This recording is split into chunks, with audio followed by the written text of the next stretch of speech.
there was three of us who were looking at running. One was a prominent socialite.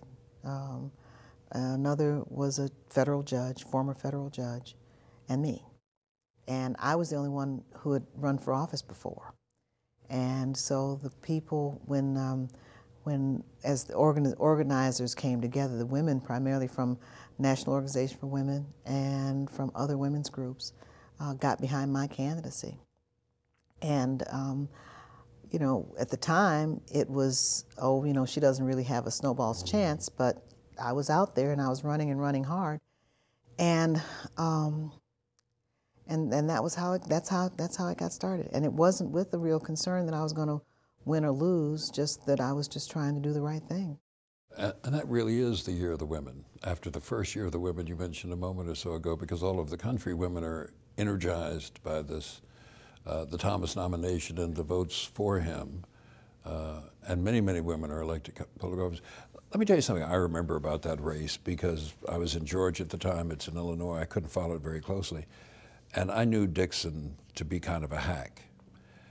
But I thought his concession speech was the most gracious thing I had ever heard in my life, and I was so surprised because I didn't think it would come from him. I was just taken aback by him. I think I wrote him a little congratulatory letter, which is something I wouldn't do. It was just, it was the decent thing to do from someone whom you didn't expect.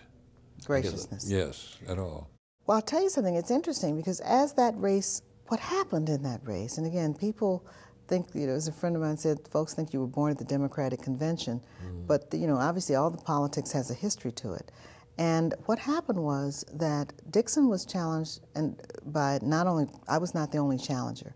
There was a rich trial lawyer who just started off saying, I'm going to spend $5 million of my own money to beat Alan Dixon. And he got into the race. And it was funny, I think Dixon was enough of a traditional public servant or politician, to use the word, that he felt more, I think he was more offended by the candidacy of this person who just decided, woke up one morning and said, I'm going to be the United States Senator, than somebody who he saw had come up through the ranks. And even during the... And he would respect that. Exactly. Yeah. And even during the debates, we had a couple of debates, and this other guy, you know, was coming on like a pit bull, and I wouldn't engage in ad hominem attacks, and for me it was about the issues, and so there was, in a funny kind of way, during the course of the debates, I didn't challenge him as a hack.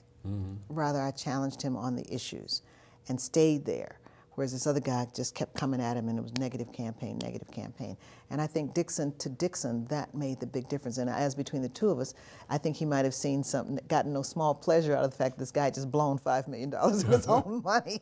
Well, it was just so striking. We're watching on TV, and the TV's going back and forth from these incredible victorious scenes at your campaign headquarters. And I remember you standing in the middle of the crowd and doing something with your arms. It just, I mean, and we were electric in Georgia to see this happening. Yeah. And then they switched to him. And he's trying to concede, and the people in the audience, his audience, are angry. And they're saying, no, no, no. And he makes this gracious statement. I was just blown away. It was just a fabulous combination real theater, of things. Huh? Yeah, it was real theater, real theater. You don't see that all the time in politics.